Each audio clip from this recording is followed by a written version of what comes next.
We are about to go down a rabbit hole. I need to... Yeah, that's fine. We'll just do this. Yes, let me get that link so I can share it places. Justin, I'm just going to at him. And so we are live. So Justin wanted me to do this video where I talk about Billy Mitchell. I don't know much about him, but I know that he's a cheater, if I'm not mistaken. I also think he's that guy that dipped his balls in the lettuce container at Burger King once. And, you know, a couple other things. He's not really a nice guy.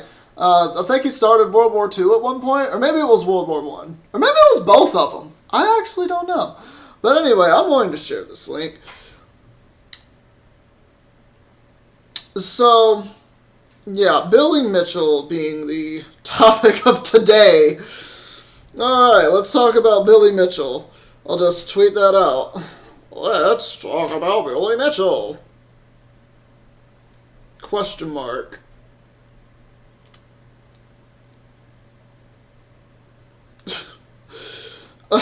Alright, tweet has been sent. I put that on the internet? I'm a fucking loser. Anyway. Oh, right. And I should probably post right here. I know you're excited, Justin, because he started everything. He started everything. That's what he did. Alright. So I have that going now.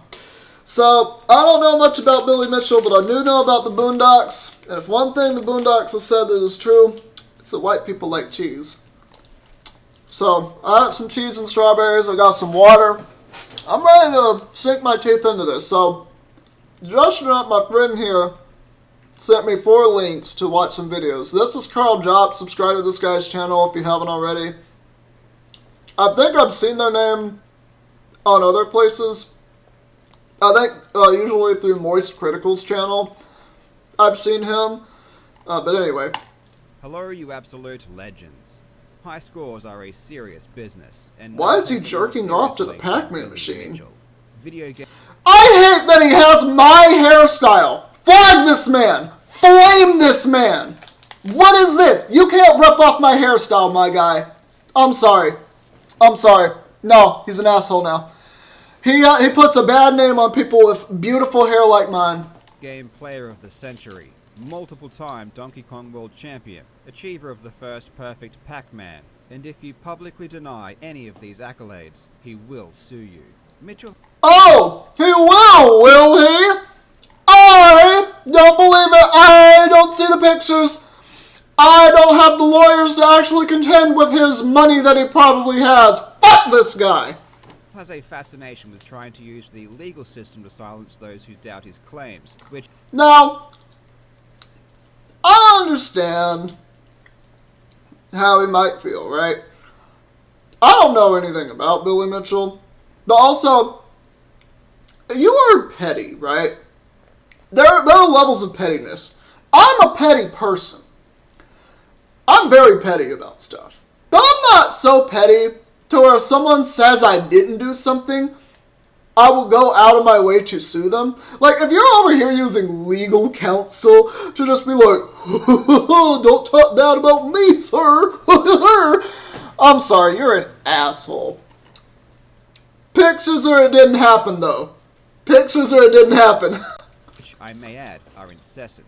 The man cannot go 2 words without bringing up his supposed Pac-Man and Donkey Kong triumphs. He obviously cares deeply about extracting praise and admiration from others, so much so that this obsessive need appears to be producing his downfall. He is so married to the idea that he is God's gift to arcade gaming that he will... Wait, there are pics of him, of his accomplishments, his alleged accomplishments. Now again, I don't know if they are true or not. I can't be sued because I don't know. I'm just egging him on. Also, I still think he dipped his balls in the Kool-Aid at Food Lion. Make sure you don't buy the Kool-Aid.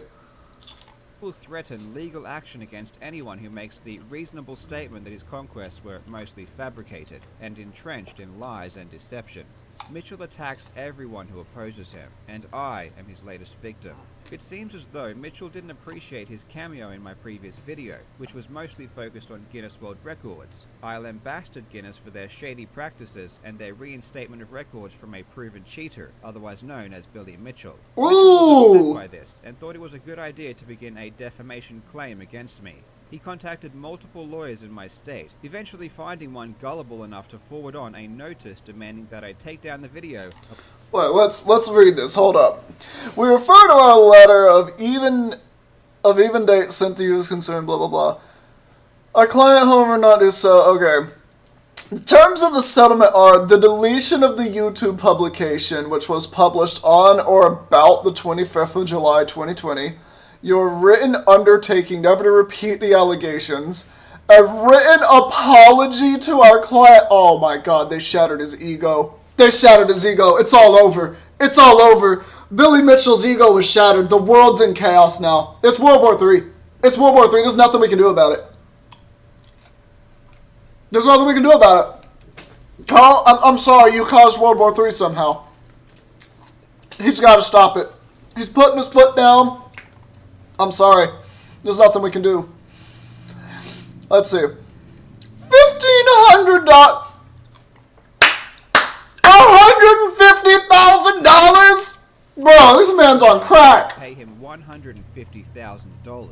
You heard correctly, he is demanding $150,000 because I briefly mentioned him in a video 2 weeks ago. As ludicrous as this demand is, this video isn't even about that. God, I hope I don't get sued. I don't have the legal team to deal with this. Crime of claiming that 2 of the records they had on their database were not achieved on original arcade hardware. However, before we move on to that, I do want to address the notice Mitchell sent me, just to let you know how outrageous he really is. This is a concerns notice. This is the first step of the defamation process as outlined in the Defamation Act of Queensland 2005. Before you can take someone to court, you must give them notice and provide them with an opportunity to make amends. In this notice, it outlines Mitchell's history.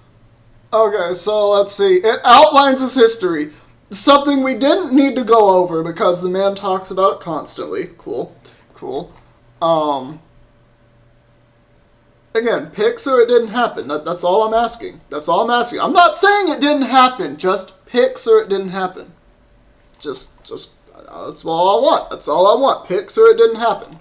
Which is the same self-indulgent story he tells at every opportunity. I won't retell it here. The important part is the next section that outlines the defamatory statements and what they mean. Now, I've seen a lot of videos and statements featuring Billy Mitchell, and from all of my experience, I truly... You know what he reminds me of? A compulsive liar. He lies constantly and everywhere, even in things that don't seem to provide any... You know who he reminds me of?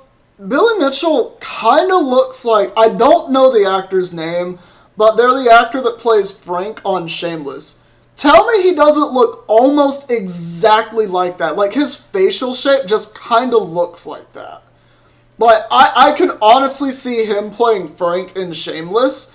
And if that's actually Frank from Shameless, I'm flabbergasted that I didn't know. Advantage. We will go into a lot of these lies later in the video, but even this concerns notice is no different. It starts out fine. It identifies the video I posted called Guinness World Records should stay out of gaming. It correctly points out that I stated that Guinness World Records were a scam, and that it had made a terrible decision to reinstate the world records of a proven cheater. It accurately outlines that I identified Billy Mitchell as said cheater, and says that I planned on making a future video. But here is where the lies start to creep in, as they always do. He claims that I stated that Guinness's decision was a slap in the face to all video gamers. This is provably not true, as what I said was, Guinness's decision to reinstate Mitchell's records is a slap in the face to every gaming community that works He has his own movie called King of Kong? See, I'm sure that's probably a reference to Donkey Kong, but it doesn't make me think of Donkey Kong first. It makes me think of King Kong. Like, he's the king of King Kong. Like, that's what I think of first. But, cool.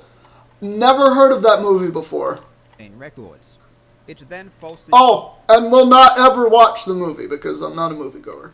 claims that I stated that Guinness had falsified its records. Again, at no point did I say this, and the video is right there for people to scour through. That doesn't even make sense, as Billy is the one that falsified records. Guinness just prints them. I never made any statements alluding to Guinness believing that the records were false either. I just implied their decisions were based on money, and that they should trust the experts. What the hell is this guy doing here? It goes on to lie again, saying that I stated that Guinness had been sufficiently paid off by Mitchell. What I actually said was, whether it's because they fear a lawsuit from Mitchell or they were sufficiently paid off, it's obvious all that matters to them is the bottom line.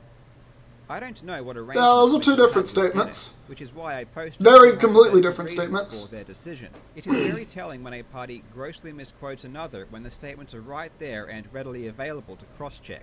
The notice gets even more ridiculous though. It makes the claim that the video imputed that Mitchell is a proven cheater, which is correct and can be demonstrably shown, but it also claims that the video suggests that Mitchell... Oh, that's what that was. I have absolutely no idea where this came from and would love to see this explained.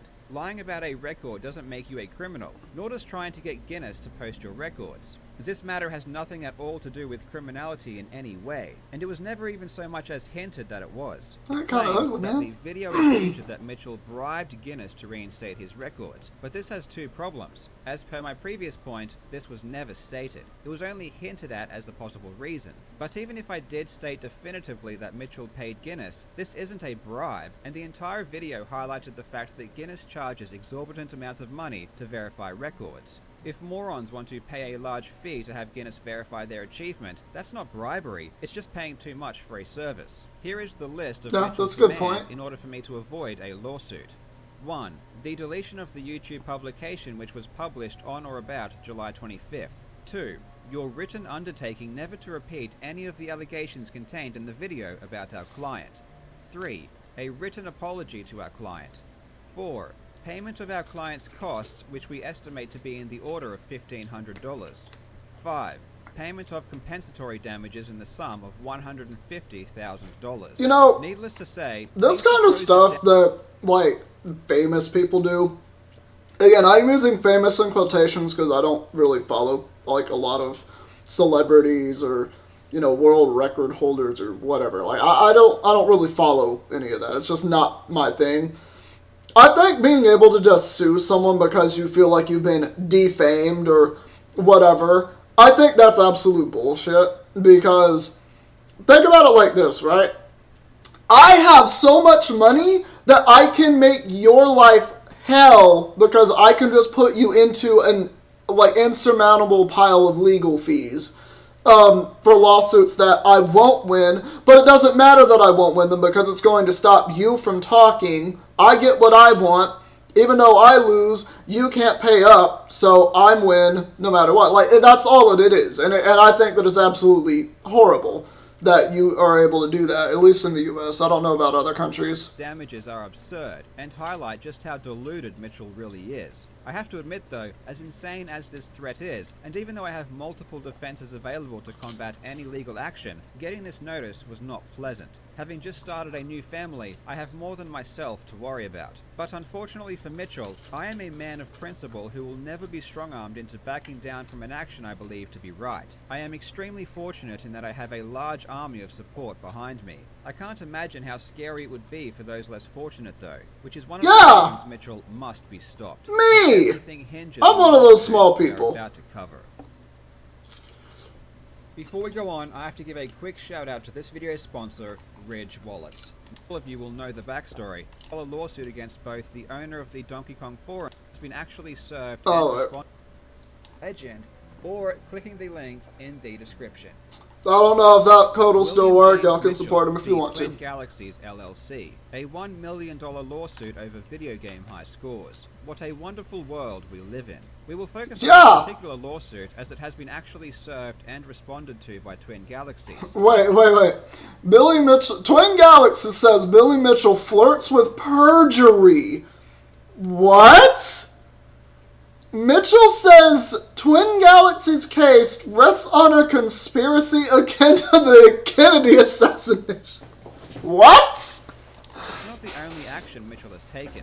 He also has a $1 million lawsuit filed against YouTuber Apollo Legend, a $1 million lawsuit against both the owner of the Donkey Kong forums and Pardon, what? Why are we suing this man? Also Jeremy Young, who was the first person who originally started the dispute thread on Twin Galaxies. Mitchell also has a $10 million lawsuit against Twin Galaxies in a different... 10 million! 10 million! He's out of his mind! Like, why? I'm sorry. Okay. You know, I don't even know what to say. Has not yet been served. I know almost all of you will know the backstory, but just in case you don't, I will very quickly explain. Billy Mitchell is a well-known arcade player who allegedly set high score... Again, well-known subjective. I did not actually know about him until regular show. And the only reason I know about the regular show is because I know that they did a cartoon portrayal of him. This might just be saying, maybe Billy Mitchell is just before my time, and that's probably why I didn't hear about him. I don't know! World record but that's how I know him. Arcade game Donkey Kong.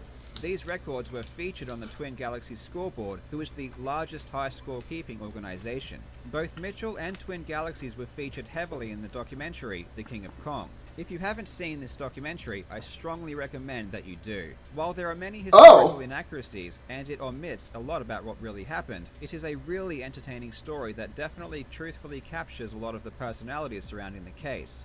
The contrast between the two main players, Steve Wiebe and Billy Mitchell, is striking and makes for a fantastic narrative.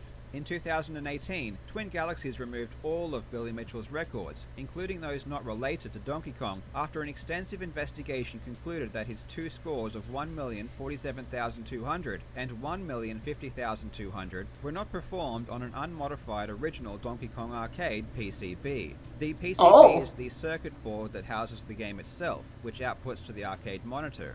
The first thing that we need to clear up is what the lawsuit is actually for, as many people get this wrong. Mitchell is not suing Twin Galaxies for removing his high scores. He would have no legal grounds to do this, as Twin Galaxies is a private organization and can host whatever high scores it chooses. It can ban whoever it wants, and requires no justification at all for doing so. Instead, this lawsuit is specifically against the statements that Twin Galaxies made, outlining that his scores were not performed on an original Donkey Kong Arcade. Mitchell claims that this statement is false, and that Twin Galaxies is aware of its falsity and is lying or at least intentionally suppressing the truth. The logic coming from the Mitchell camp is as follows. We have evidence. That evidence proves Mitchell legitimately achieved his scores. Twin Galaxies will not accept this evidence. Therefore, Twin Galaxies is suppressing the truth and is knowingly making statements with reckless disregard for... Thank you, Justin Knight. So, allegedly, all of this is true. And allegedly, this is all what's happened. So, and I'm just watching. I'm just seeing this, like, slow-speed train wreck almost. Like, it's funny to me when someone's ego is shattered that they can sometimes just go after everybody and everything around them. And it's funny. Like, yeah, I have an ego, but I don't care about it. So it doesn't really exist for me. Like, yeah, I have an ego over some things. Like, if you say that I'm a bad rapper or something, like, I'll just prove you wrong. Because, like, I try to rap like Eminem does. Like, I'm over here rapping out my damn mind sometimes. But, you know, it is what it is. Or their falsity. The problem is that the evidence that Mitchell provides is for all intents and purposes meaningless and doesn't speak to the actual issues at hand. Oh, it doesn't? As if he doesn't provide evidence at all. In fact, the exhibits Mitchell provides amount to a 214-page document. There is that was the worst strawberry. But it's almost completely irrelevant to Twin Galaxies' rationale behind their decision. The decision to ban Mitchell was based on video recordings of the alleged performances, recordings that can be analyzed and studied as many times as one wishes. The vast majority of the evidence in support of the alleged high scores is eyewitness testimonies. However, eyewitness testimony carries no weight at all for a number of reasons. The first reason is a simple one. People can lie. This is why hard data is always a better means of proving legitimacy. But even in a hypothetical world where everyone always told the truth, eyewitness testimony would still be absolutely meaningless. The reality is that many forms of cheating simply cannot be detected with the human eye, let alone on the first viewing. This is obvious when it comes to something like doping in sports. In 1988, millions of people watched as Ben Johnson won gold and set a new world record in the 100-meter final at the Seoul Olympics. If you asked every single one of those witnesses, they would have all sworn that he had indeed won the race, and they wouldn't have been lying. But that doesn't mean he didn't cheat. 2 days later, his gold medal was stripped, and his world record time was disqualified after a blood sample returned a positive result for steroids. If Johnson were to then collect millions of sworn affidavits stating that he had won the race, that doesn't help his case or speak to the issue at hand. Human eyes cannot detect doping. It can only be determined by analysis after the fact, using specific technology to study the data in ways the human body cannot. When it comes to speedrunning, there have been countless examples of cheating that was exposed years later, but only through advanced analysis. For example, in Super Mario 64, several players that spliced together runs were caught out after the audio in their video evidence was studied in Audacity, an audio editing software. The audio discrepancies were so minute that it is literally impossible for the human ear to detect the splices. However, they become obvious when technology is used. In the case of Mitchell, it was video analysis that was the basis for the conclusion that his records weren't. Wait, so how do we know? Wait. So I understand the audio splices. That one makes a lot of sense. Audio is a key thing in everything, just about. It is literally impossible for the human ear to detect the splices. Right. They become obvious when technology is used. In the case of Mitchell, it was video analysis that was the... Video analysis. So this is the normal arcade and this was Mitchell's? Question mark? Basis for the conclusion that his records weren't legitimate. The way each level was loaded was not reflective of an actual arcade unit, and perfectly represented what would appear if one were using emulation. Of course, levels load so quickly that you can't tell the difference when you watch the performance. It is only when going frame by frame that the smoking gun becomes apparent. Even if Mitchell's witnesses were all completely truthful, which I personally don't think is the case, it has no bearing on the evidence against him. They wouldn't be able to know the difference no matter how scrupulously they observed his high score when it happened. Wow. The current owner of Twin Galaxies, Jace Hall, is well aware of this fact, which is why he was not interested in hearing eyewitness testimonies. There are numerous times in Mitchell's suit where he points out that Hall did not want to accept eyewitness accounts. Mitchell attempts to paint this as intentional suppression of facts, but... Okay, so there's another thing about eyewitness testimony, coming from a psychological background. The way memory works is very imperfect.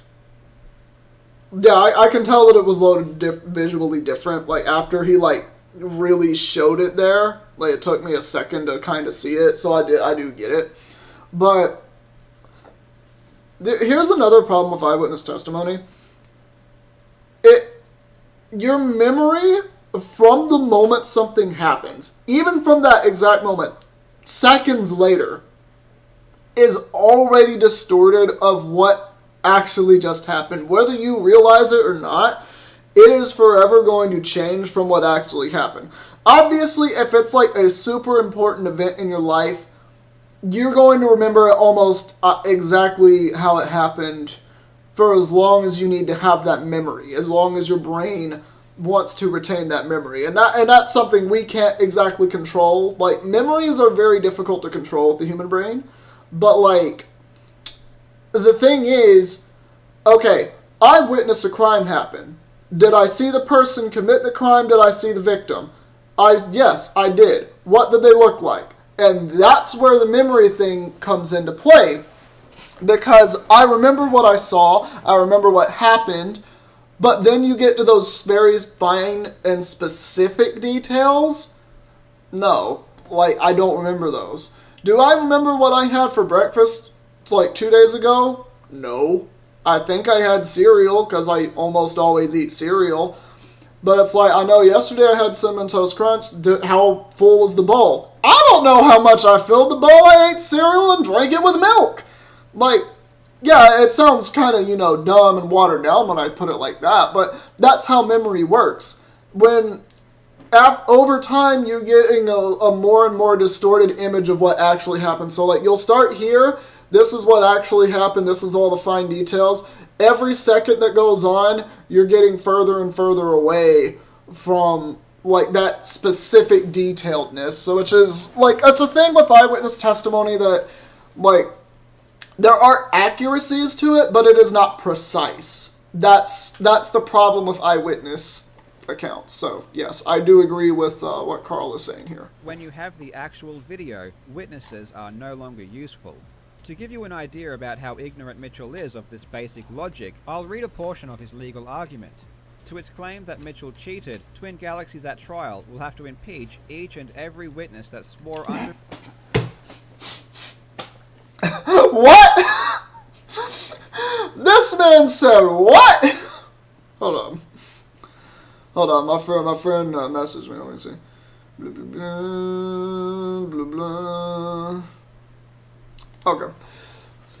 Talk about Skyrim. They saw Mitchell achieve the scores. To date, Twin Galaxies has shown no indication that it will be able to do so. In fact, Twin Galaxies has not contacted any of the witnesses, and its motion does not attempt to discredit those witnesses. I can't believe he allegedly did that. Twin Galaxies' case essentially rests on a conspiracy nearly as broad and untenable as the Kennedy assassination. Scores of people around the country with seemingly no connection to each other have agreed to lie and fabricate evidence that Mitchell achieved. We're going down the rabbit hole, boys. The cheating claim is ludicrous. In Mitchell's universe, no one can ever be fooled. People can detect any and all forms of cheating without the use of technology or without the need for further analysis. They can do this simply by being in proximity, and they don't even need to be experts on the game at hand. The amazing thing, though, is that his score of 1,047,200, the score featured on King of Kong, the score that earned him the Guinness World Record for the first million-point score, has 0 witnesses, not a single one. Wait! It allegedly has 0 witnesses? Bro, okay. I don't care who you are. If something has no witnesses, you can just make up anything. Like, you can seriously make up anything if there are no witnesses. And if you just claim there are witnesses, I'm sorry, what? No, that's not how that works. If you make a world record, it has to be witnessed by another person. Like, I understand the expression, if a tree falls in a forest and no one is there to hear it, does it still make a noise? Obviously, yes, it makes a noise. That is how science works.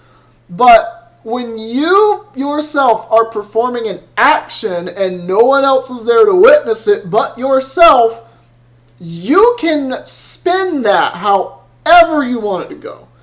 Actually, you can. The official is not reliable at all. Yeah.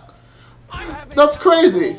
Go to every computer in your house, your mom's, your dad's, your sister, your brother's computer, and That's when good. You weed out the Goodbye, in Ad. his case, what you're left with are conspiracy theories and deceptive technical explanations that are either lies or ignorant to the point of hilarity. Mitchell attempts to argue against the video evidence in 2 ways. The first is by claiming that the videos aren't his actual performance. The second is... Wait, what? Wait. Let me get this straight, right?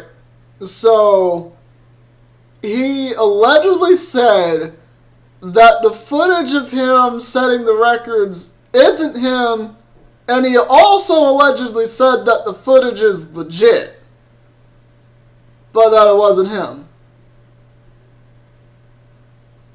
Okay, so if either of those, if the first one is correct in any regard, then why are we even having this conversation, my guy? The video performances aren't emulation, but are in fact produced by an original Donkey Kong board. In order to appreciate the absurdity of the claim that the videos aren't in fact of Billy Mitchell, we have to understand how we know that they are in fact his tapes. Mitchell does confirm that he provided tapes of his scores to Twin Galaxies. This is stated in Exhibit 20 of his lawsuit. Interestingly though, when his lawyer first contacted Twin Galaxies requesting they retract their statements, he provided an evidence package expressly stating that he never submitted videotapes of his scores. But he eventually had to ditch that argument when the evidence started stacking up.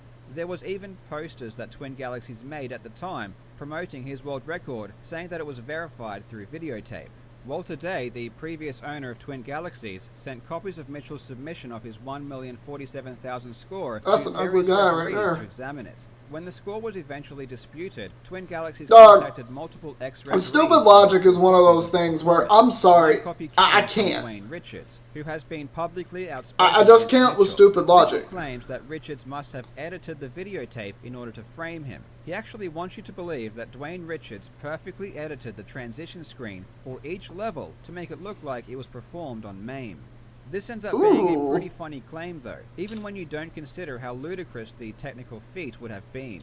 Dwayne Richards wasn't the only source of the taped performance that Twin Galaxies got a hold of. It also got hold of a copy from Richie Knuckles, who was actually one of Mitchell's friends. He sent the footage to Jace in order to clear Mitchell's name, believing him to be innocent, and knowing that he did in fact have a copy of the original submission. Needless to say, both copies from the two different sources matched up perfectly. But not only did they match each other, they also matched other footage as well. In the King of Kong documentary, Billy's score was played on a TV at FunSpot. The gameplay footage shown is exactly the same as the two sourced copies. However, Man, that is actually hard to claims watch, because the like, footage shown just in the that screen documentary itself. didn't show any transition screens, you can't confirm those weren't edited later.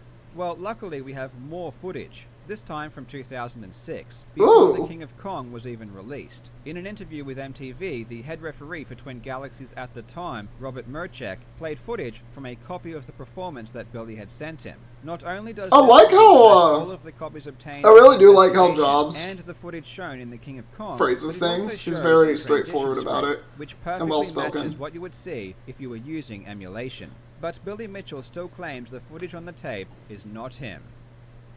How, okay, again, how do you claim that, alright, how do you claim that the footage isn't you, allegedly? How do you allegedly claim that the footage isn't you, but this is something that you did, but also that it's legit footage? How do those three things work together? They don't. That's not... You're going to see the kill screen in Donkey Kong. The game has an absolute conclusion, level 22-1. Notice the timer is back to 4,000 points. It started at 4,000. And Mario, who's over here, is going to die any second. The timer only went down by 300 points.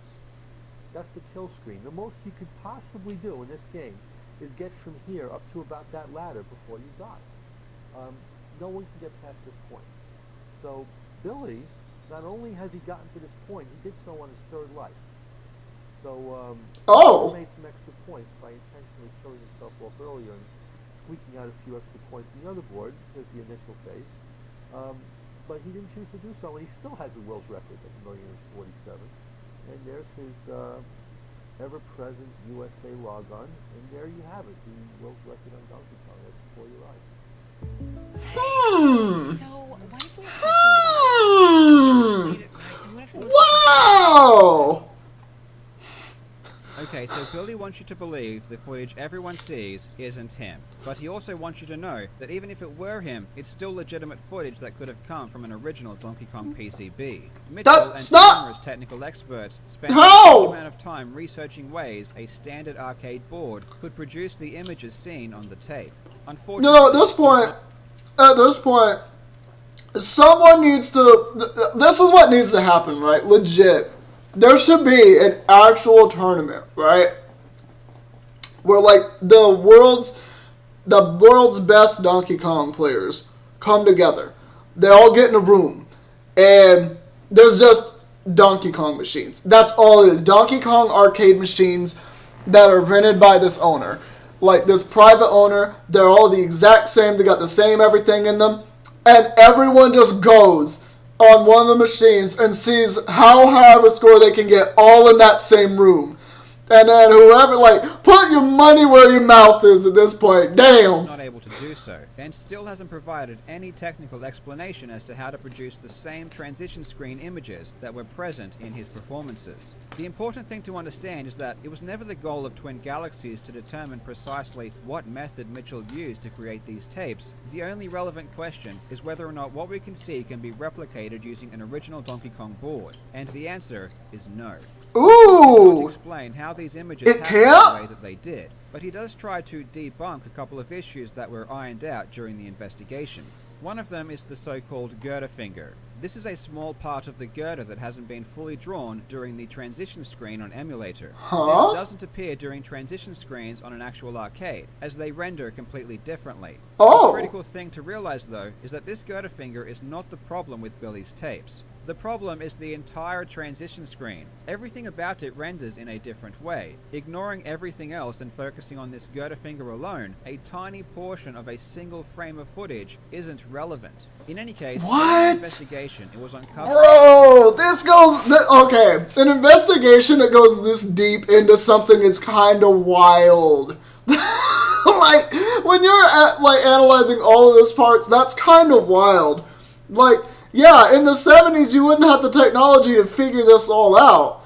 Like, that's kind of wild. Finger was not appearing on transition screens using the versions of MAME. That's like, yes, I cannot see a difference in these. Like, that's the whole thing. I can't see, like, the actual difference with my eyes, but technology can. Yes, Justin, I'm welcome to the hole. All of this video is alleged, by the way. that were available in 2004. Keep in mind that every I ain't trying to get sued. Tapes and was still different to arcade, but Mitchell's team jumped on this one discrepancy and claimed that it exonerated him. It was quickly realized, though, that the girder finger only fails to draw using the default settings of the emulator. If the refresh rate is changed from 60 Hz to 60.6 Hz, which is the actual refresh rate of Donkey Kong, the finger appears. In the official dispute thread, Wes Copeland, one of the greatest Donkey Kong players of all time, stated, "By enabling cheats and setting the refresh rate to 60.6 frames per second, the arcade machine's rate, instead of MAME's default 60 FPS, Ooh. the girder tail draws..." See, that's another thing. There's no way anyone in their right mind would be able to distinguish 0.6. I'm not commenting on your comment, but yes, I hear you. Nobody in their right mind would be able to distinguish 0.6 extra frames per second as opposed to that same number without the 0.6 extra. Like, no one could see that with the naked eye. Lying about the refresh rate of Donkey Kong, and is using an arbitrary setting to try to force the girder finger to appear. This is quite a damning claim, but it seems to conflict with all available evidence. In the arcade gaming world, it is pretty well known that Donkey Kong does in fact run at 60.6 Hz. There are numerous forum posts, many taking place years before this entire debacle, stating that the game runs at 60.6. Oh! For example, a post from 2009 reads, "Ever since I upgraded to MAME version 132, I have noticed a lot of sound stutters in games that never had them before. Oh! Donkey Kong and Star Wars are definite offenders." You Rebel Scum replied, "One of two issues could be your cause. A, you're running at 60 Hz, and the game ran at faster, and after 0.106, MAME's sound was more affected by the screen's refresh rate. Oh! Donkey Kong and Star Wars run at 60.6 Hz. In 2013, Such a one forum minute user difference posted that makes a topic big titled, change. "Success with MAME and custom refresh rates, no tearing."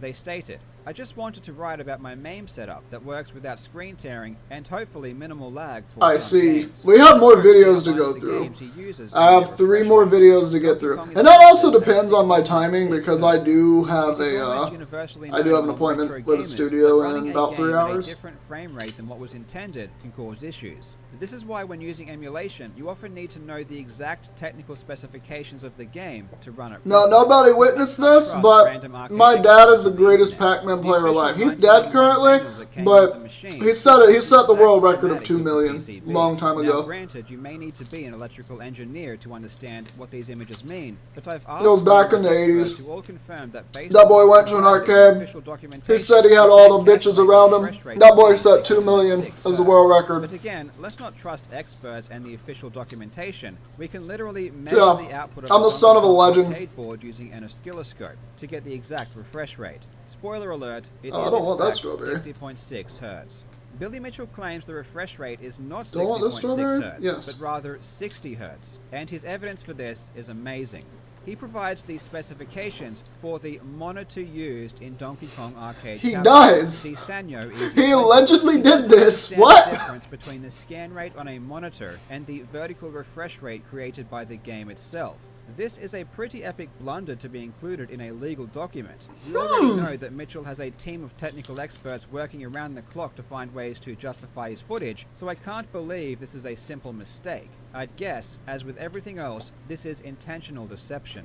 In their evidence exhibits, they also include a frame I from can a skip video the third preparing one. to show a girder finger. Their argument is that this frame proves that the girder finger can occur on an original arcade.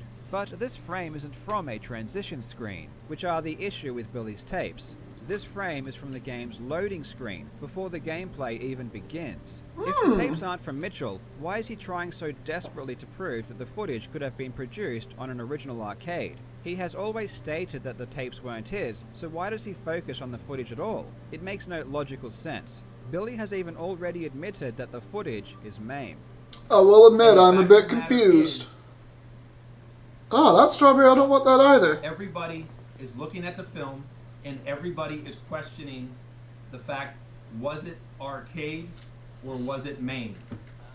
What is MAME exactly, for those who may not know? Okay, I've never even played MAME. I don't have MAME loaded in my home. But basically, MAME is an emulation of what is in the arcade. It's just not the arcade. Therefore, it's a different platform. There are MAME World Records. There is Donkey Kong MAME World Records, okay? And the film footage that he has, that Jeremy has, shows MAME play. MAME. Now, I contend that if he gets the original tape, or he gets the original room shot, he will see that what I say is true. I'm not disputing what he says. What I'm disputing is the fact that I want him to have the original. But you literally are, in your own sentence, currently doing that. You are technically disputing it because you're talking about it. You're making a claim in that, like, in that elongated sentence. Just saying. Original tape. Okay. At Biscuitville, Interesting. we take pride in our locally sourced ingredients and authentic Southern This is cooking. a very interesting hole you have led me down. Now, I swear to God, if I get sued, you are helping me with my legal defense, Justin. I swear to God, I will come down to your house and you are helping me. If that happens, because you will have owed me. Already gone on pretty long, and honestly, we've addressed most of what Mitchell's evidence has to offer. As Alright, TLDR, in the third video, Carl got a second lawsuit from Billy that was much more costly and he needed financial help to fight it off. That sounds about right. That sounds about right for rich people to do stuff like that. As I previously mentioned, most of his arguments relies on unreliable witness testimony, and the technical aspects of his case are at best ignorant and at worst deceptive and slanderous. He also complains heavily that people don't like him. This is an attempt to show malice and create. Now, you can say people don't like you. That's true. People don't like you, people don't like me. Here's the thing about me. I don't like everyone equally. I equally dislike everyone. So, put it to that. Sometimes you just have to... Sometimes you really just have to have that form of pessimism. You know, I dislike everybody equally. Everyone's all a shithead. What do you mean you're a saint? There's no such thing as that. We're all horrible. Create doubt that Equally any evidence horrible. they bring forth is legitimate. One thing I've noticed about narcissists is that they always find excuses for why people don't like them. It is never because of their actions. They will claim it's because people want to dislike them, because they have already made up their mind and nothing will ever change that.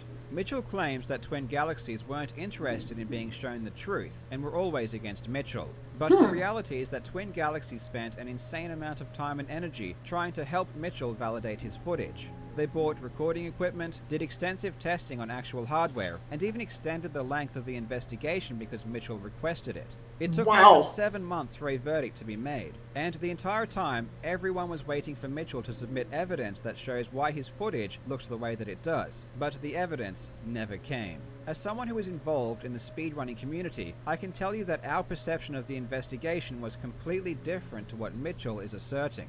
Speedrunners were furious and shocked at how long this investigation went on, given the fact that clear evidence had been given. In both of the Todd Rogers and Billy Mitchell disputes, many people declared that Twin Galaxies owner Jace Hall was being intentionally aloof and combative. At the end of the day, I believe this all came down to impatience. People wanted Billy gone as soon as the evidence came out, and they probably weren't wrong, but Twin Galaxies wanted to give him time to defend himself. It's just that he never did. I know Twin Galaxies has a pretty messed up past, but we really need to support them now. The Twin Galaxies of today is not the same as it once was. I have spoken to Jace Hall a few times, and he definitely seems like he does care about gaming, and wants to celebrate the highest levels of achievement. Their removal of the old guard, and players like Todd Rogers and Billy Mitchell, just go to show that they now do actually value integrity. It really does seem like a different place, and this is coming from someone who has made entire videos about how corrupt it was. But possibly more importantly is that Twin Galaxies is fighting the fight for every gaming community It's kind that of a weird values being video able to to find and weed out have cheaters. taken. If Just looks Twin like they're kind of in the Galaxies dark with a loses, it would be flashlight. an incredibly damaging precedent to FYC core, all this info is condensed into one video. Why didn't you just send me the condensed video? Wait. Also, there's 13 videos? You could have told me that before I jumped in this hole like want to this. serve all of his currently filed lawsuits, and you better believe he would file more. Defeating Mitchell would benefit everyone, and losing would be disastrous. Wow. Now is the time to come together. Thank you so much for watching, you legend. No, hey, I'm not... Hello, how's it going? Hope you're doing well today. Alright, I got more of these to play, apparently, because Justinut has wanted to see me get sued, apparently. If I do, he's helping me. I really hope I don't, though. That would be horrible. Let's see. So I don't need to see that Todd he's... Rogers, aka Mr. Activision. Not that one. Okay, let's put this on YouTube. Yes, let's bring that boy to YouTube. Cool, that's on YouTube now. Taco Bell, get out of my commercials! This is the ultimate tool. I have never... Oh my god, your eyes. Wait a second. Can I make fun of advertisements? I should do that. I should do that one of these days. Just start making fun of advertisements. My god, that girl's eyes! Holy crap! Them in real time. I don't think I've ever seen the eyes of Great Gatsby looking at me more prevalently than that. Games is known for holding a ridiculous number of gaming records, along with being the first pro gamer. If you watch my video, The first pro gamer. caught cheating, you'll know that Todd has been caught lying about getting a 5.51 and a Oh, this isn't Billy Mitchell. This is that Todd guy you told me about, who has something to do with Billy Mitchell, I think. Isn't that what you told me? 5.4 in Dragster, a racing game for the Atari 2600. This has been confirmed by tool-assisted speedruns, independent analysis of the game's code, and recently... I can't follow this. ...took apart an Atari 2600 to find out what the fastest possible time was. All of these sources show that a 5.57 is the fastest time you can get in this game. He actually received a Guinness World Record for a time he never got. But something about this situation didn't sit right with me. It was way too silly. Who would lie about getting a record in such a tiny random game with only 300,000 sales? Really, no one knows or cares about this game at all. Turns out, this wasn't just some slip-up in Todd's career. This wasn't a kid in 1982 wanting fame and lying about a single He record. really looks like This is someone who just was the born tip in the of iceberg. 70s. Just that Todd has average, compulsively lied for decades. claiming Actually, you know what he looks like? Oh, what's his name from that 70s show? Oh, what? He's like the main character, I think. I didn't really watch a lot of it. Oh, this is important to Billy Mitchell. Okay. That's what you're saying. You're saying this is important to Billy Mitchell. I get number you. of records, which I don't know his name, but he looks like that guy Got from a my Galaxy 70s show. employee Who's now in prison to lie about witnessing scores he never had. He has been caught entering his own scores into the Twin Galaxies database without verification. He's had You can multiple do records that? wiped clean after they've been proven fake. And yet somehow this guy is still taken seriously. So let's get started. Let me show you how this man is I don't the like his biggest cheater in glasses. gaming They just history. don't fit with his face. Once I suspected that there was more to this story, I started contacting as many people as I could that had connections to Todd. The best piece of information that I received was from former Twin Galaxies employee Wolf Morrow. Here's a quick intro into Wolf's experiences at Twin Galaxies. I used to work for Twin Galaxies. Yeah, I know what the show's called, Just Know, but there's a character on it. It's the one that dates Donna. Record holders from Whichever character that one is. I want to say Justin, but I think I'm wrong. Wait, his face reminded me of that And then guy. later, we discovered a lot of the records from the 80s were bogus because video proof was not required back then. The worst was Mr. Activision. Wait. Video proof used to not be required? We conclusively proved Todd had been completely What? fabricating world records for various Atari games. That's ridiculous. Why would you ever have... I quickly learned Why would that about ever Twin happen? Galaxies and being Mr. Activision because nobody, and I mean nobody, could touch him at any Atari Activision game he set records for. It was made clear that Todd was untouchable and unquestionable. What? I like to gauge how tough the world records truly were by practicing on the game in question. When I started testing various Atari 2600 records, already long established by Todd, in the Twin Galaxies database, that's when I began to realize things weren't adding up. I would take a game like Barnstorming, for example, get within the top 5 of the logged records for it, only to realize that Todd's #1 score/time seemed flat out unreachable by a long shot. Indeed, the second place times were nowhere near what Todd got, and I began to smell BS. I mean, we're talking about tracks that you finish in mere seconds, yet Todd's first place time was revealing what seemed to be the impossible. Enter Ron Corcoran. Mr. Corcoran was the ref that took responsibility for logging and verifying Todd Rogers' records. I would later find out they were friends. And I read this, Oh! great, I have the name of the guy who verified all of Todd's ridiculous records. I need to talk to this guy. But it turns out you can't, because he's serving 30 years in prison for repeatedly raping a little girl. So, Oh, God! the referee we've got here, I'm sure he's a super honest guy. You might say, this Wolf guy, he's just one person. That's never We know okay. Ron Corcoran was really in charge of entering Todd's scores. We know this because... I'm actually glad that the Apollo Legend, subscribe to his channel if you want to. Or point blank just never put So, into the their database channel, I should wrong. say. But, I like how they just put that out very bluntly, plainly. No beating around the bush. If that crap happens, and you just point it out. You let it be apparent. Ryan King got the tapes back from the police department. Oh, they're no longer with us? Oh, that's unfortunate. Approximately Yeah. 125 tapes It's always sad when, when someone passes away. and just 25 or so were found, and no other It's just tapes one of those were things. It's just the returned way by of life, though. Just 25 tapes attributed to me could in no way at all begin to represent the totality of what was sent to Ron. This is the most important piece of evidence, because now we know for certain that it was Ron who was in charge of entering Todd's scores and who kept all of the evidence. It turns out after Ron got arrested, all the tapes in his home were seized by the police, understandably, but unfortunately for Todd, they just never returned the tapes that prove these 1,700 scores of his. The issue with that claim is that we can check. I called the Glendale Police Property Unit, and they informed me that every single tape that was seized from Ron's home was returned. So all the tapes that prove he got these scores very likely never existed in the first place. Oh! That doesn't mean they didn't have. Hello, advertisement. What that horse do, though?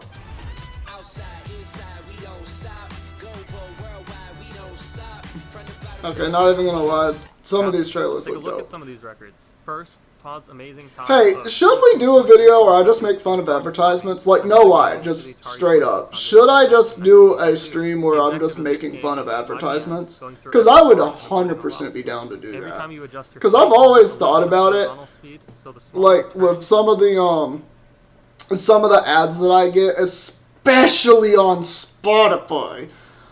I swear I just want to make fun of them. Just on repeat. Just do as many one-liners as I possibly can. And I am terrible at one-liners, but you know. faster your time. There are 4 difficulties. That looks like a pretty boring game, honestly.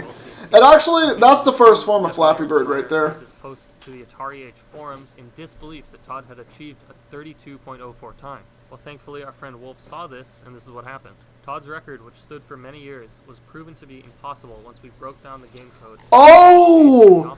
They broke down the game code?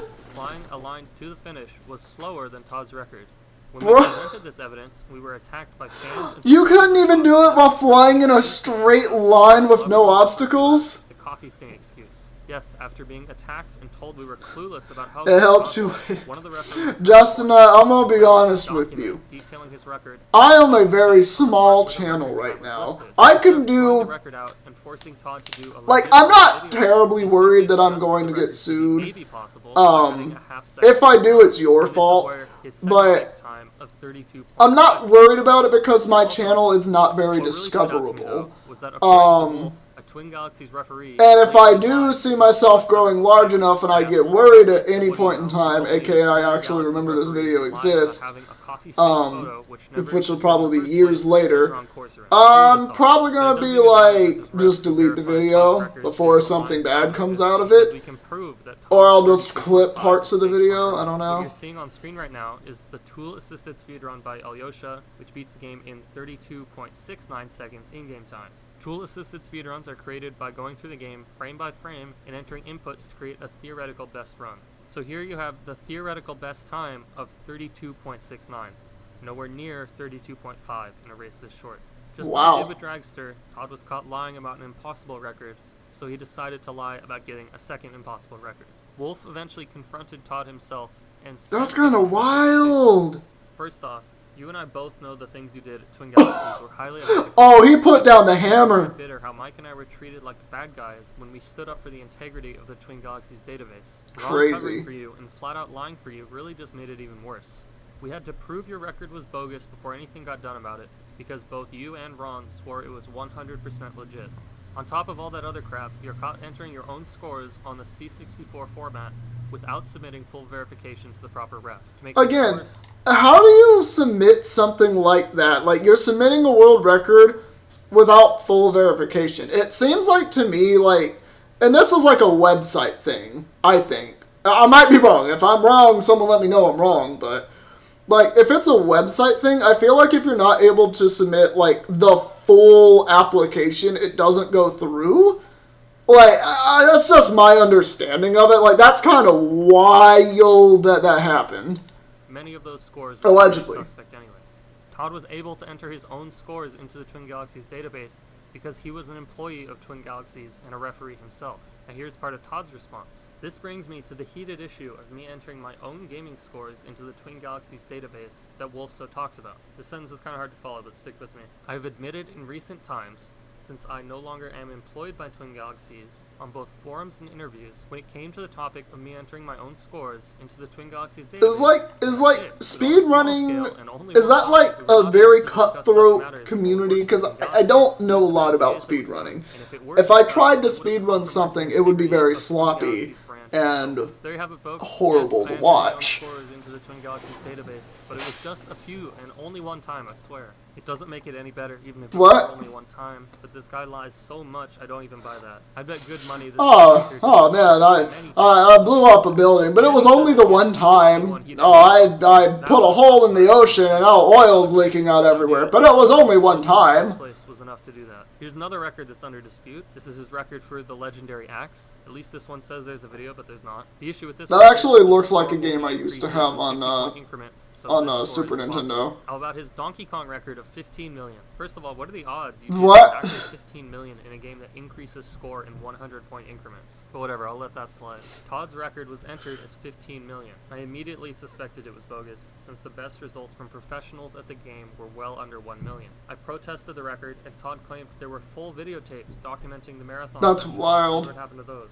One of the refs, the How does same that one happen? came up with the coffee stain excuse. Again, how does that happen? Wait. Indeed, there was a set of tapes. I asked Oh, one of the no, lead this is the referees same to thing. investigate and verify these supposed tapes of the records. After several months, the lead ref concluded the tapes never existed, and Todd's record was removed. Ooh. He holds the record for Wabbit with a score of 1698, but the game always goes up in increments of 5. I don't know how he didn't realize that. Like, did he not even play the game before making up the score? Also, the game obviously kills you at 1,300 points, so this record is double fake. You know what? Oh, get him with the data. Centipede, insanely better than second place. No video, verified by referee. Cosmic Art, insanely better than second place.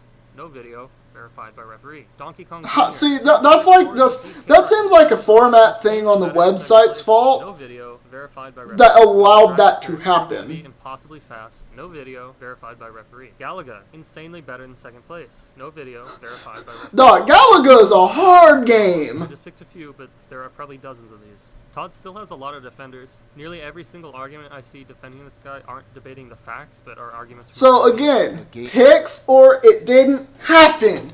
That's all we ask. Picks or it didn't happen. Just saying, picks or it didn't happen.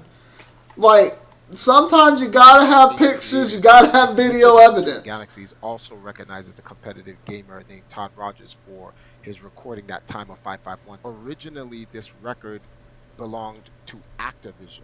We're talking Guinness World Record here. We're talking about Activision and Twin Galaxies. This is a logical fallacy. Just because Twin Galaxies said he got a record, or Guinness, or Todd himself, means nothing if the facts don't add up. So my question to you guys at Twin Galaxies is, why is this guy still allowed on your website? There was a man named Henning who was a top GoldenEye speedrunner, but when it was found that he had faked multiple records, they removed all his times from the elite because he had proven himself. Oh man, that boy's video got ratioed. You see that 8 likes, 25 dislikes? Man, I missed the dislike button. There are pics on the 4th video. Oh, I feel like we should just go ahead and move right along. Let's go ahead and, let's see. Oh! Title of the video, Cheater Billy Mitchell just got destroyed by new evidence. Hello, you absolute... No. Let's go to video. Let's go ahead and put this out here. iPhone 14 Pro. Switch to T-Mobile and get one. Oh boy, T-Mobile. T-Mobile, the best phone in the world. Oh man, T-Mobile, the best phone in the world. Yeah. Woo! Bit him off. Oh, I love Studio Ghibli. Hello, you absolute legends. In 2019, Video Game Player of the Century Billy Mitchell sued Twin Galaxies for defamation after they removed his high scores from their database and said he didn't achieve them on original hardware. Unfortunate. For almost 4 years, this lawsuit has dragged on, and thankfully for everyone involved, it looks like it should be wrapping up and going to trial sometime this year. The crux of Twin Galaxies' defense so far has been centered around 2 videotapes that show Billy's high scores, and it's been proven beyond a shadow of a doubt that the gameplay seen on these videotapes cannot come from an original Donkey Kong arcade. Instead, they must have come from an emulator. Billy Mitchell seems to have lied and said he played on an arcade machine when he in fact didn't. And this opens up the possibility for cheating in numerous ways. In his lawsuit against Twin Galaxies, Billy claims these videotapes don't matter because he achieved the scores live and he has witnesses. How is it possible that he performed them at a live event in front of hundreds of people if he faked it and actually played on an emulator? The videotapes. Well, you know, if he did actually play it on an emulator, why wouldn't he just say that? Because he has real people. Like, why wouldn't he just say that? Oh, I did it on an emulator. They saw it happen, so it must. But does that really matter that much? If everyone is lying. Well, I mean, it matters because he's saying that it didn't happen on an emulator. But it's like, if the pics were, or like, if everything did happen on an emulator, just say that, oh yeah, I did this high score set on an emulator, and you have that world record, right? Or am I wrong? Am I mistaken in the logic that I just presented? It was a legitimate question. It just occurred to me.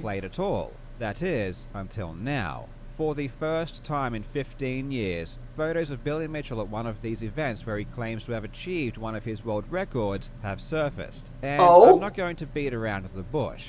These photos absolutely destroy Billy's case. They do. He is done. There is no more doubt Billy will lose his lawsuit. These photos do more damage than anything that has come before them, and I'm not exaggerating. Even if you disregard all of the videotape evidence, Billy's world records would still be disqualified, and he would still be banned for lying. You could at least smile. These photos. Okay, actually, never mind. Don't smile. Let's find out. I really hope you enjoy.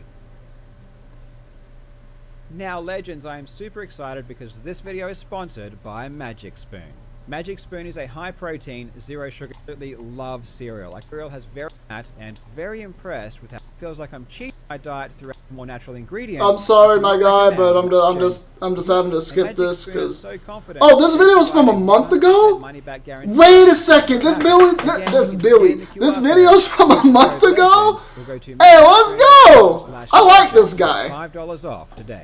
I actually like this guy, and I've seen him on Moist Critical's channel. Well, not on, but like Moist Critical has referenced him quite a few times. The first is a 1.047 million point score Billy achieved in 2004, known as the King of Kong score. It's called this because this score is featured in the King of Kong documentary. The second is a 1.05 million point score Billy achieved in 2007, which is known as the Mortgage Brokers. Oh, is this what regular show meant when it was like the world record and then it was the galaxy record? Is that what that's a reference to?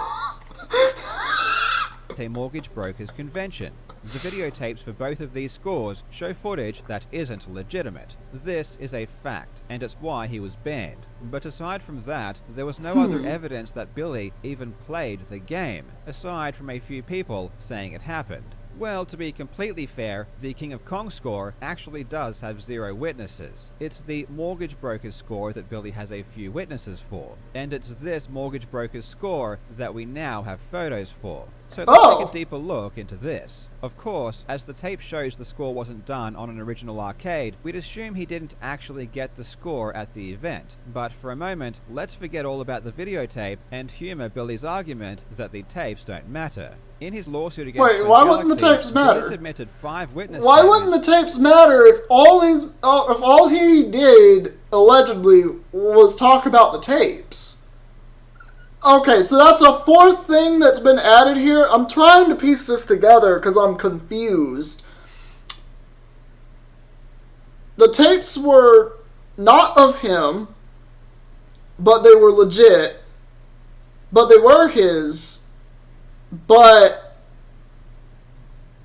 they don't matter? How? What? I'm lost. Alright. It does. Emulators are much easier to cheat, and there are lots of unfair things you can do compared to original hardware. Oh, okay. See that I'm glad you explained that to me, because that's something I legitimately don't like, because I'm not a speedrunner. I do not understand at all how speedrunning works. Welcome to Human Logic. The event when the score happened. 2 of these statements are from people who worked at the convention.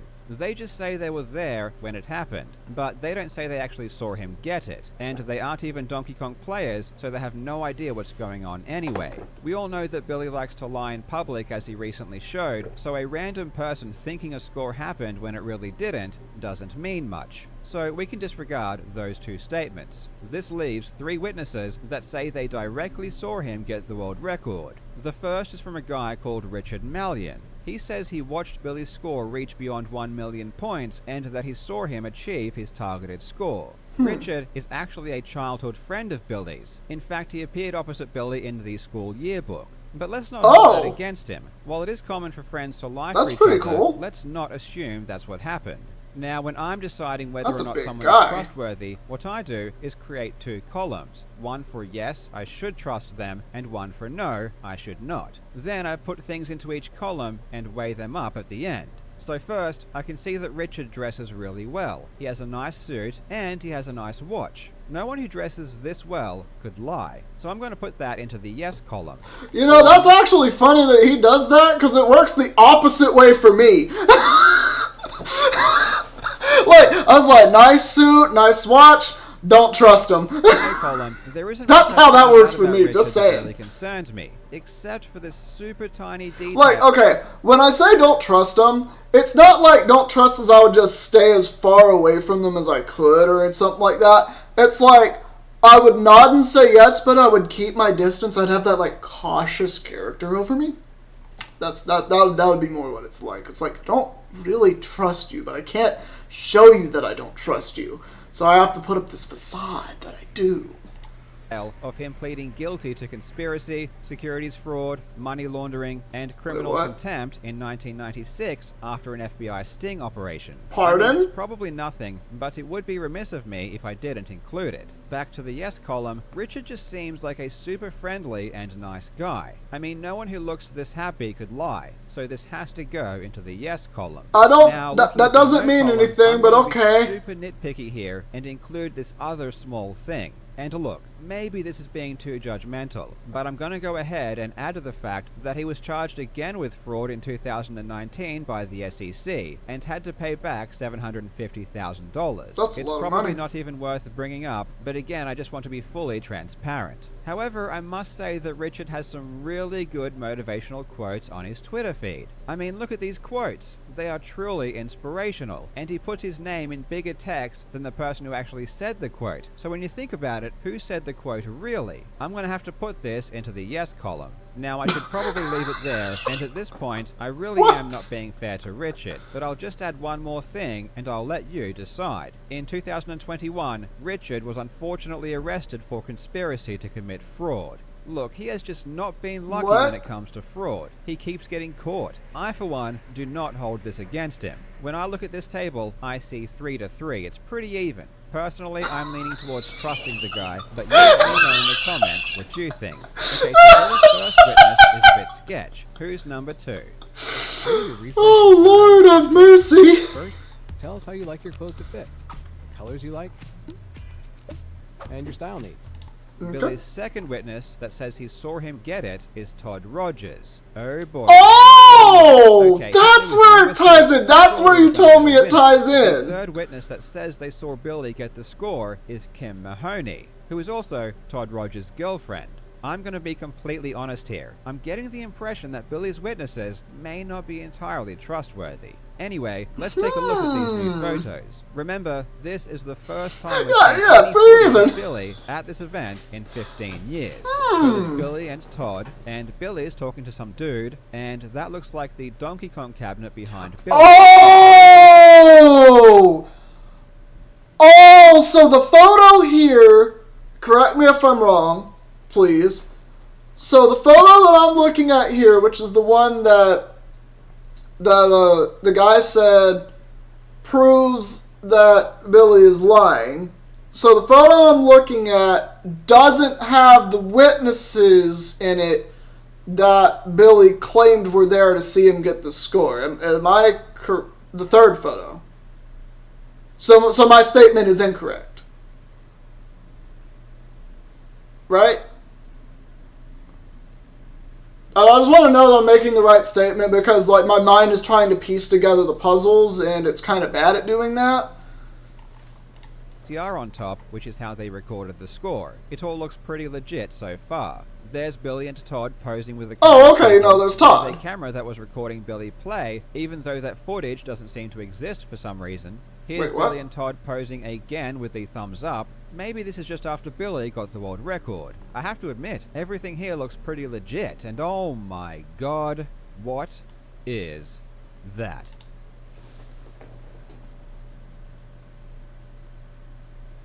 Well, my eyesight's pretty poor, but is that Mortal Kombat? Is that a Mortal Kombat thing right there? Okay.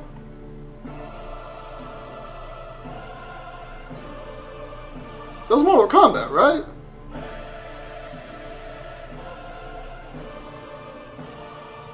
That joystick is not an original Donkey Kong joystick. Oh! This arcade machine does not have original, unmodified Donkey Kong arcade hardware. Well, that little symbol there... Oh, well, before he changed it. That symbol there, I thought that was Mortal Kombat. Is an original Don't tell me what to do, Justin. It's got a big black ball and a short column. But tell me The what to stick on do Billy's also. arcade is a tall stick with a smaller ball, and it's obviously red, so the stick has been changed to something else. On top of that, it appears to be an 8-way stick. Now, the original Donkey Kong stick is 4-way, which means it can only go up, down, left, and right. Oh. But an 8-way stick, like the one you would find on all modern arcades, can also go diagonally. When it comes to Donkey Kong, an 8-way stick fundamentally changes the way the game can be played. If you want to steer barrels while on a ladder, you have to stop and hold left or right, because you can't go up and to the side at the same time. But with an 8-way stick, you can continue to climb ladders while steering barrels by using the diagonals. With an 8-way stick, you can do things you can't do on an original arcade, which is why they are banned.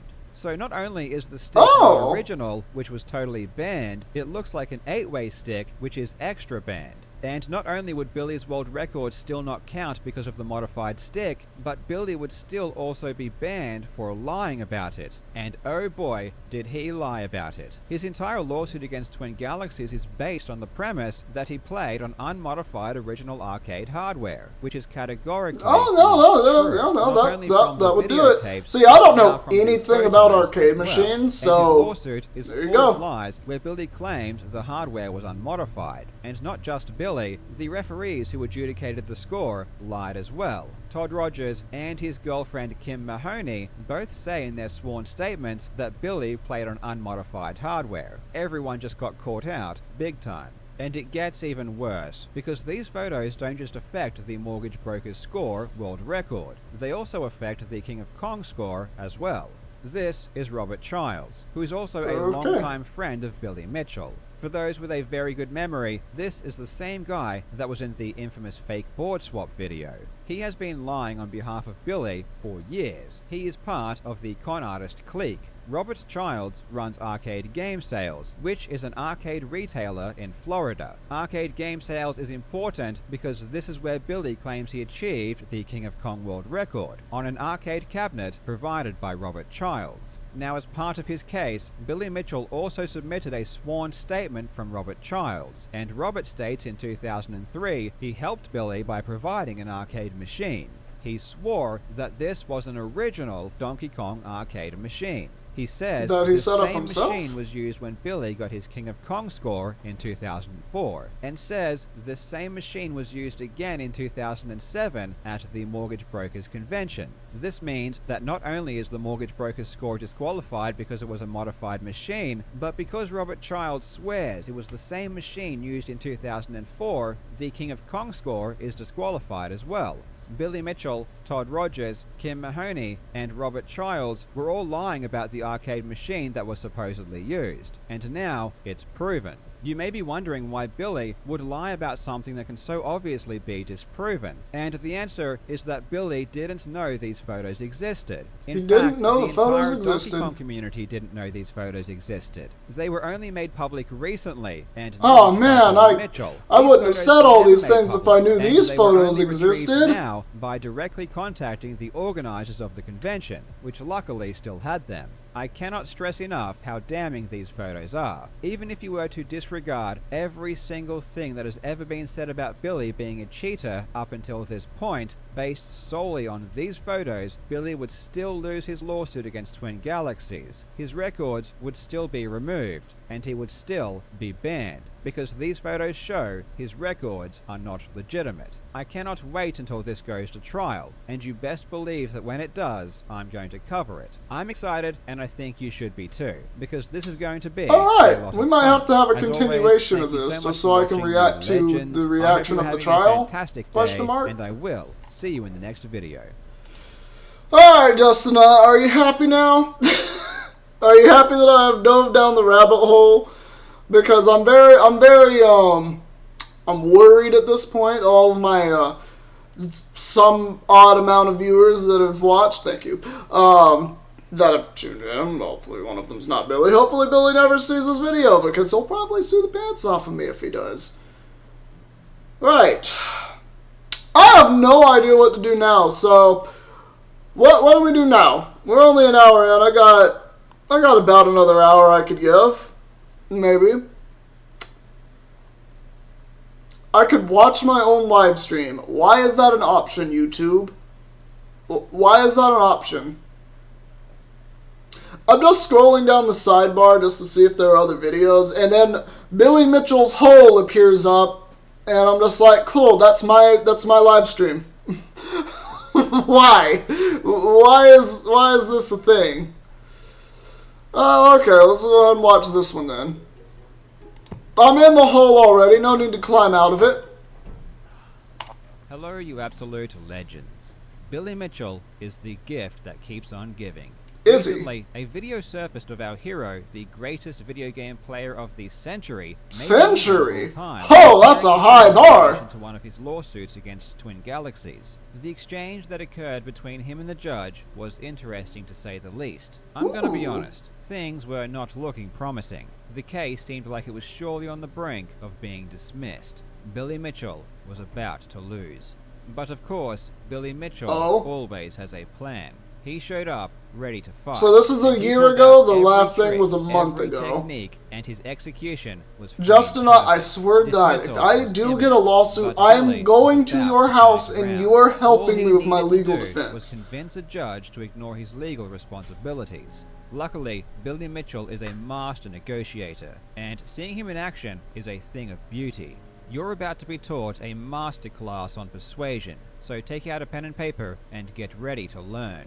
But first, I must warn you, Billy Mitchell's tactics are unconventional. They are risky, some may even say childish and disingenuous. But don't let the haters fool you, Billy Mitchell is an expert in the ancient art of smooth talking.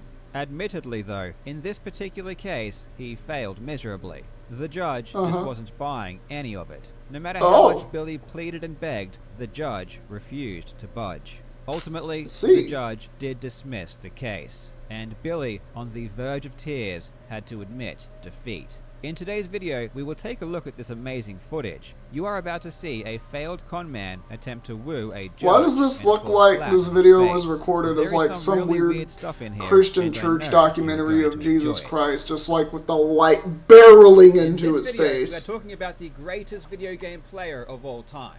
But for a moment, let's talk about the greatest video game of all time, Raid Shadow Legends.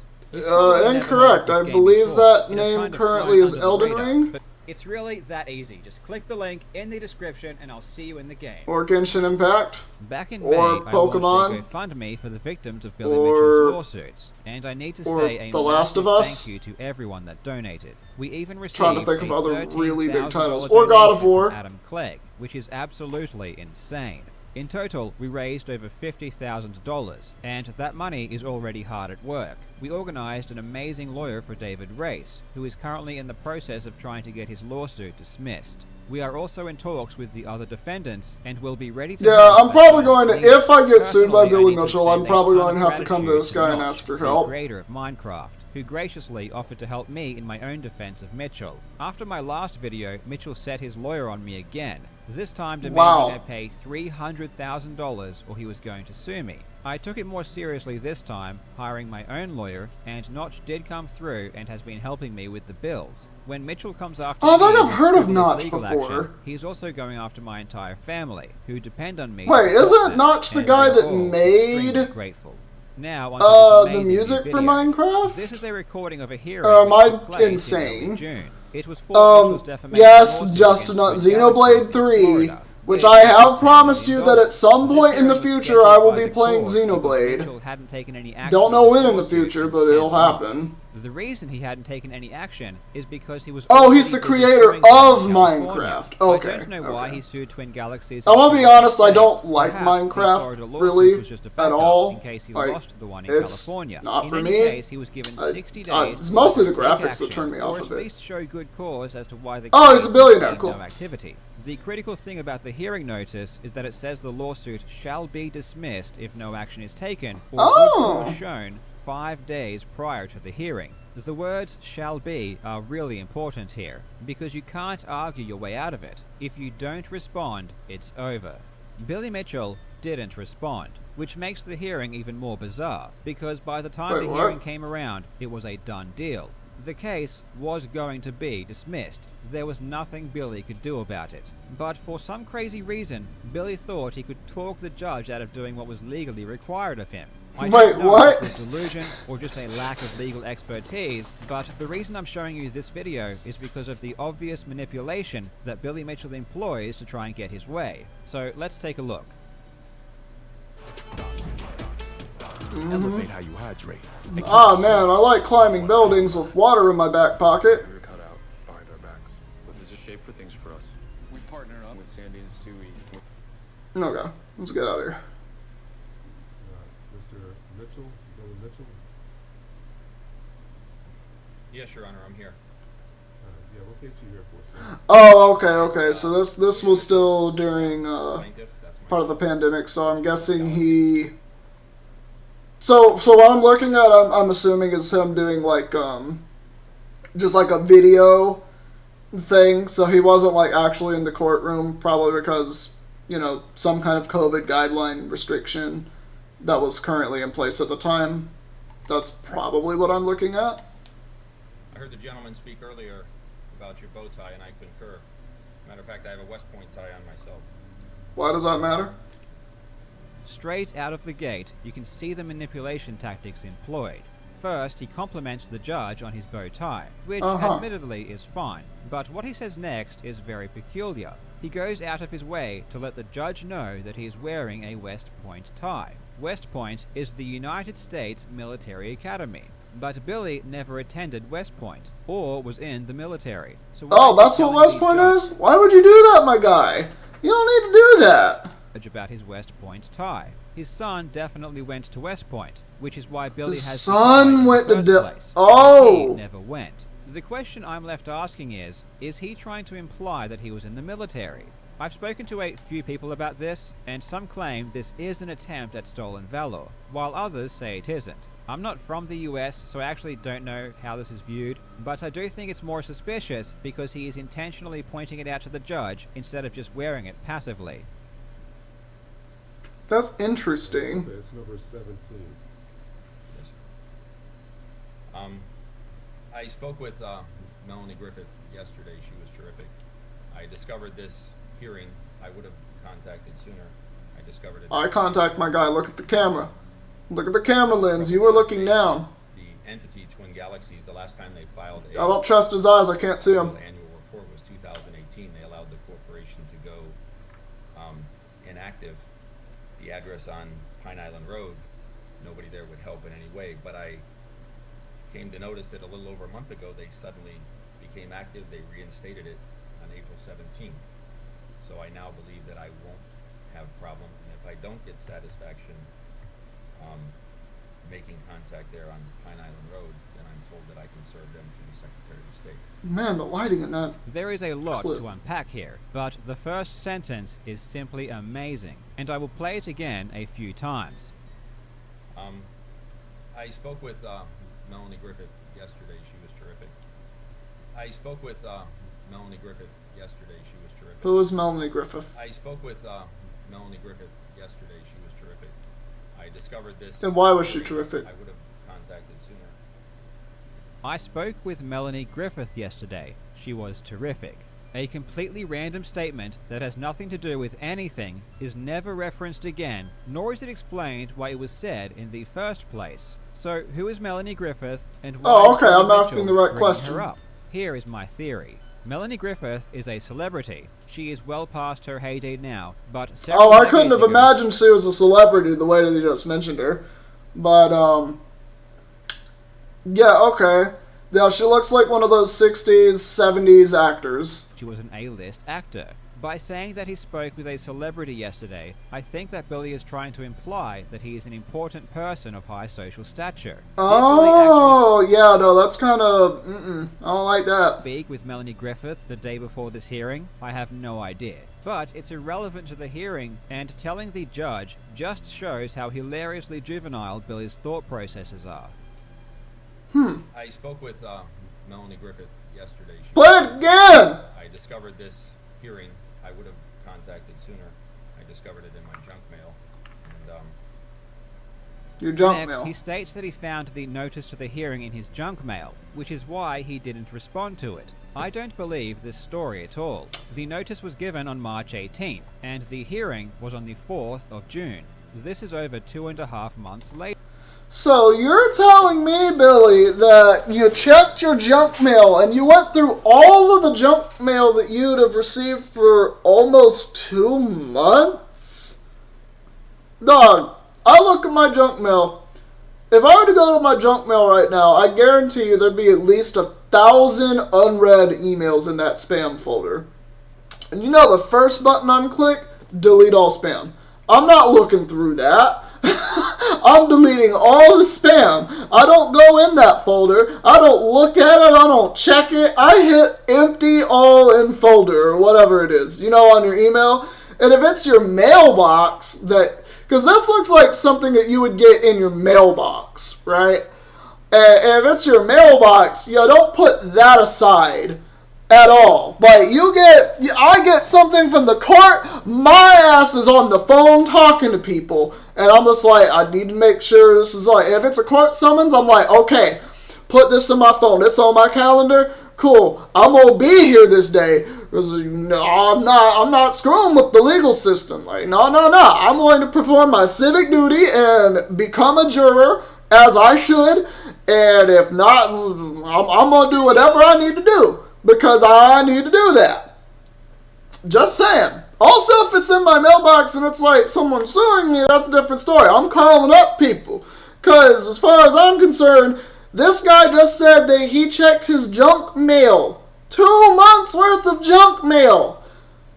And he went through it and found that specific one in his junk mail? I'm sorry, if you ever get a legal document in your junk mail, not like one of those spam ones, but an actual legal document for a court hearing for anything to do with the justice system, and it's in your spam box, there's a problem. I don't know what kind of problem, it's just a problem at that point. Later. So if Billy's story is true, it means that the hearing was sitting in his junk mail for over 2 months, at which point it was miraculously discovered in the 5 days leading up to the hearing. Oh yeah, that too, yeah. As to why he couldn't take action against Twin Galaxies, claiming that he couldn't find them. All of this is bogus though. The reality is that Billy has been in constant contact with Twin Galaxies the entire time. Because he's engaged in an active lawsuit against them in California. But he can't let the judge know that, because then his excuse for having good cause gets destroyed. So he lies. I mean, the judge can just, Google on that phone. It only takes 5 seconds. This is the problem with the information age. You can Google anything you want to know in 5 seconds. The amended complaint was filed back in May 2020. You can Bing it, you can Google it. You're not going to Bing it, you're going to Google it, because Google's basically the only company that does it. There are others, they don't exist. If you know what I mean. I don't know how to wink. I just look like a crazy person, Jesus. I put this on the internet? Man, I'm stupid. Neither one has been filed. Okay, well, the good cause is the fact that there was nowhere to serve. They had allowed the company to go inactive. What? I believe they activated it, again, as I'm looking on the Sunbiz board, in April, because they saw that you had the order on March 18th. I think it was in preparation for that. What? I did discover it, and if I could, just have you consider that, I will get it done. As a matter of fact, I'm in a position shortly where I'll actually get an attorney, and I know attorneys can be less. Confused again. I'm confused again. No, not necessarily. Here, the judge is explaining to Billy that the deadline has already passed. Notice how Billy rudely interrupts the judge, and it's because of this interruption that you can't hear the judge explain that good cause is needed to have been shown 5 days prior to the hearing. Also notice that at no point did the judge ask Billy any questions or seek the information that Billy is providing. That's because it's useless. The time for this discussion is over, and Billy's rants are simply wasting the judge's time. Okay, so that's why I was confused. It was just pointless banter. The rule requires that I dismiss the case under these circumstances. So I am going to dismiss the case. I have to. The rule states that shall dismiss the case. I've got to dismiss the case without prejudice. To get an attorney, the attorney can file a motion before the court. Did he get an attorney? Okay, without prejudice, does it make a difference that it would take it beyond the statute of limitations? Billy eventually asks about the statute of limitations. In Florida, the statute of limitations for defamation is 2 years. This means that you cannot sue someone for defamation for remarks made over 2 years prior. The remarks that Twin Galaxies are being sued for occurred well over 2 years ago in 2018. So if this lawsuit is dismissed, it's game over, at least in Florida. Does it make a difference that it's Oh. it would take it beyond the statute? Okay, well that actually makes me feel a lot better now that I know that, like, because I don't know hardly anything about the legal system. So I could just know that I'll probably be okay because of the statute of limitations. Which, yes, it does vary by state, but that'll also make me feel a bit better. Well over a year. So it is without prejudice, and if you get an attorney, your attorney will, if he or she feels necessary. I apologize, but the rule does state that they shall be dismissed. Okay, but the statute of limitations would not come into play because of the without prejudice, is that the case? I can't tell you that because I'll be giving you legal advice. That's a very good judge. That's a very good judge because he's being very point blank about it. Okay. Again, I would just like to say, for the record, we made every effort to contact them. We went by the address. There were people there. There was no one who would help or give any information in any way.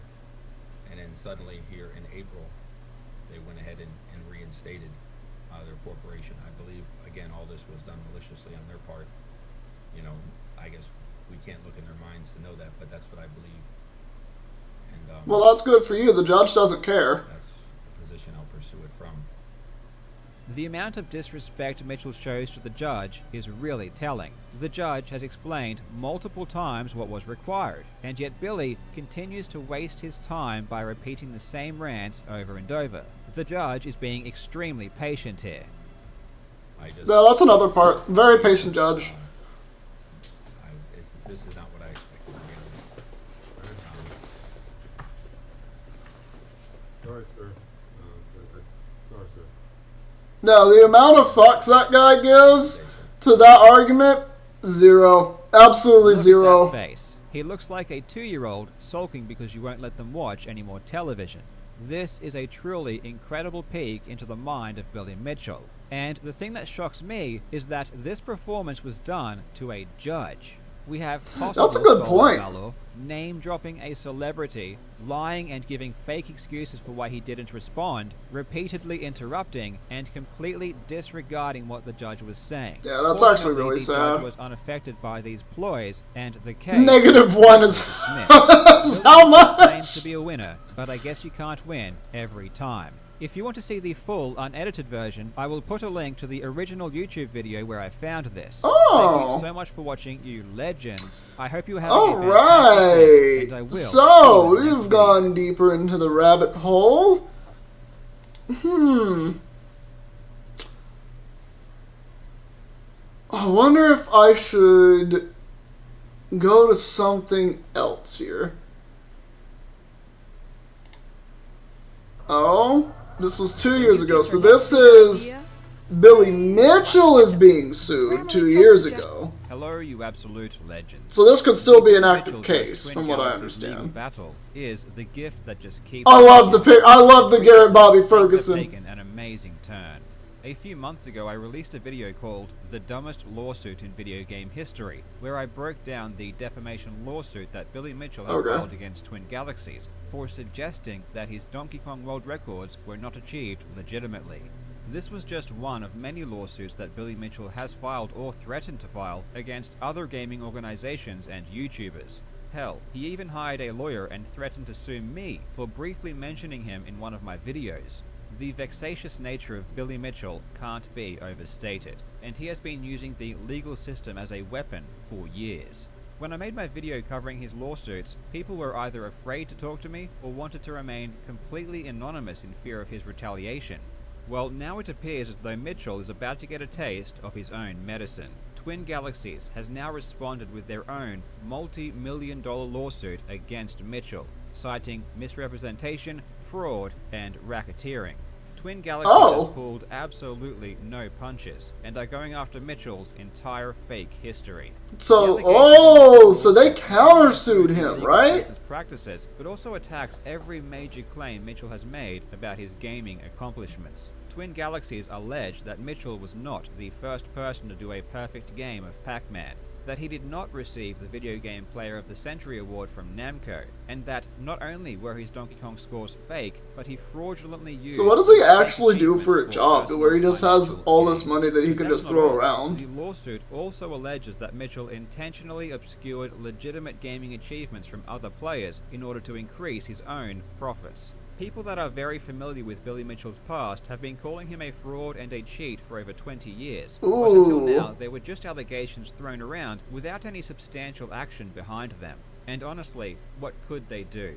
Until 2014, Billy Mitchell was the joint owner of Twin Galaxies. It was exactly this power that allowed his disgraceful practices to go on unopposed. Oh, so because he was the twin owner of a company, that's where all his money came from? He sells sauces. In this video, we will quickly cover the most egregious accusations in this recent lawsuit. Okay. There is a lot of juicy material to cover. Doesn't seem that profitable, but sure.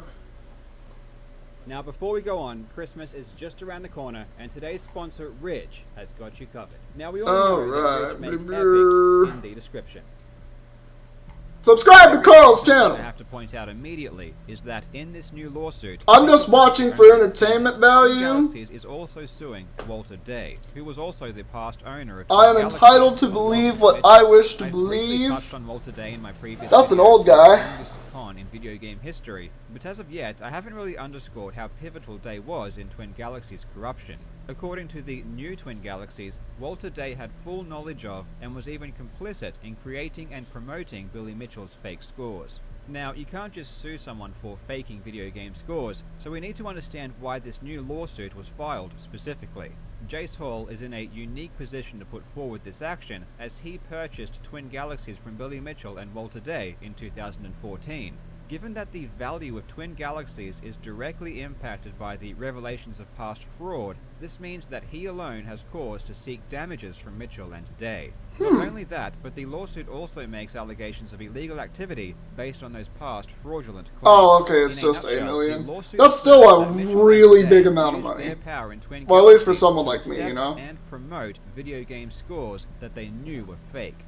They promoted those fake scores in order to personally profit in the form of appearances. I think it would be really fun to like go into like an actual room of speedrunners and just kind of see them all do their thing. Like I think that would be exciting. Because if you didn't know, my friend Kiwi is a speedrunner, and I believe he's second place in the world. The last time I checked, he was like one of the top 5, if not the #1 player in Poke Park, I think it is. I'd have to look for the video on his channel, but I know my friend Kiwi does that, and he's, I believe, the 9th ranked person in Scotland at Super Smash Brothers currently. So I could probably ask him about some of this stuff too. Beginning in 1997, Walter Day and Billy Mitchell conspired and agreed to commit fraud to restore old Twin Galaxies to prominence and increase the value of the business assets for potential future suitors. Plaintiff alleges that Walter Day and Billy Mitchell conspired to manufacture a persona for Billy Mitchell as the greatest video game player of all time. The problem was that Billy Mitchell lacked the requisite natural skill or ability.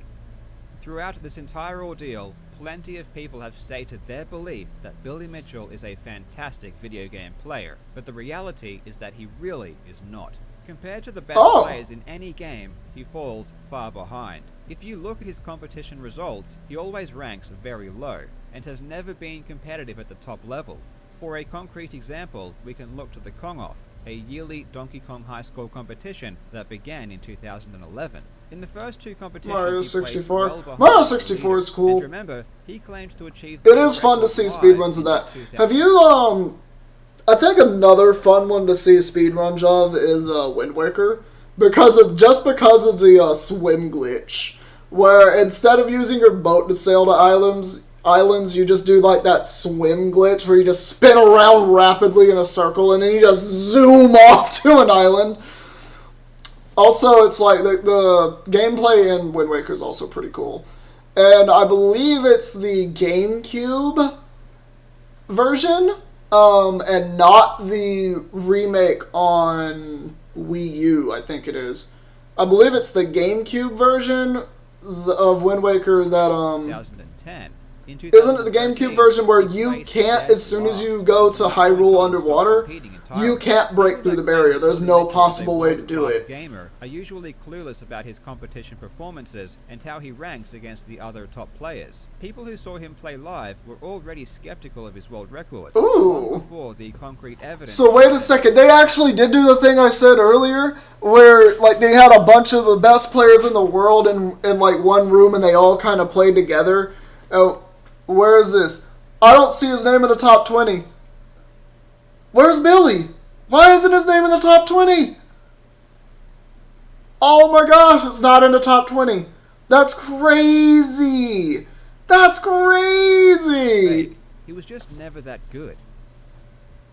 Staying hydrated is always important, but crazy. it's not always convenient. Okay, I think I'm done with the rabbit hole. I've gotten my fill. That's all I needed to see.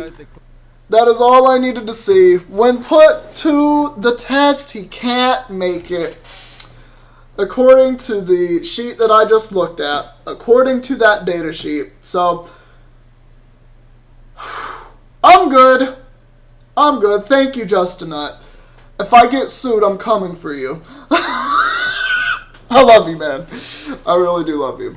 I don't really think I'm in any particular danger here because my channel is that tiny and I don't think this is just going to appear anywhere. But, yeah.